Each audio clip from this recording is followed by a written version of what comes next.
महत्त्वाचं काम करेल। संसदेच्या बाहेर सुद्धा आम्ही आंदोलन करू, कारण हा महत्त्वाचा प्रश्न आहे। आपल्या देशामध्ये काय आता ब्रिटिशांचं राज्य नाही आहे। संविधानामुळे देशाचे पंतप्रधान, संविधानामुळेच जे आहे ते देशाचे पंतप्रधान म्हणू शकलेले आहेत। त्यामुळे त्यांना या संदर्भामध्ये जर लोकांचं जनांचं म्हणणं काय, जनभावना काय समजून घ्याव्या लागतील आणि येणाऱ्या 1 वर्षाचं चाललेलं आंदोलन हे सातत्याने पुढे पण चालू राहील। पण अपेक्षा करते की देशाचे पंतप्रधान स्वतः या संदर्भामध्ये करतील। ज्या तऱ्हेने डॉक्टर मनमोहन सिंगजीने काम केलं होतं, भारतरत्न डॉक्टर बाबासाहेब आंबेडकरांच्या आंतरराष्ट्रीय स्मारकासंदर्भात तशाच तऱ्हेने बोलवतील। आदरणीय सोनिया गांधींच्या तऱ्हेने स्वतःहून एक पुढारपणा घेतला होता, त्याच तऱ्हेने पुढारपणा घेतील आणि सगळ्या समाजाच्या नेत्यांशी मंत्र्यांशी चर्चा करतील आणि हा 1949चा BT ॲक्ट जो आहे तो रद्द करतील आणि त्या ठिकाणी हे जे बौद्ध विहार आहे ते बुद्ध समाजाच्या हातामध्ये देतील, ही मला अपेक्षा आहे।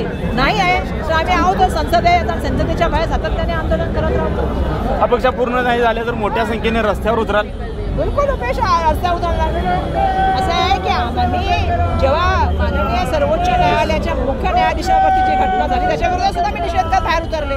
मी कलेक्टरांना निवेदन दिलं, मी महामहिमांची अपॉइंटमेंट घेतली, यासाठी मागितली कारण हा प्रश्न एका व्यक्तीचा नसून हा सगळ्या संस्थानावरती चाललेला अतिक्रमणाचा प्रश्न आहे। हे जे मनोवाद चाललेला आहे ना हे बरोबर नाही आहे। ज्या तऱ्हेने आपण बघतो की आपण त्यावेळेला मनोवादाबद्दल आजही IPS अधिकाऱ्याचा दुर्दैवाने झालेला आहे, त्याची चौकशी होत नाही। मुख्य न्यायाधीशावर जो कारवाई म्हणजे काय म्हणतात तो जी गोष्ट करतो त्याचा निषेध करायचा सोडून द्या।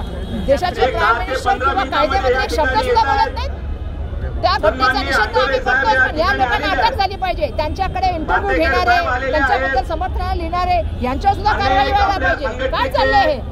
संविधान मानता का तुम्ही? संविधानाच्या 14 स्तंभाला मानता का तुम्ही?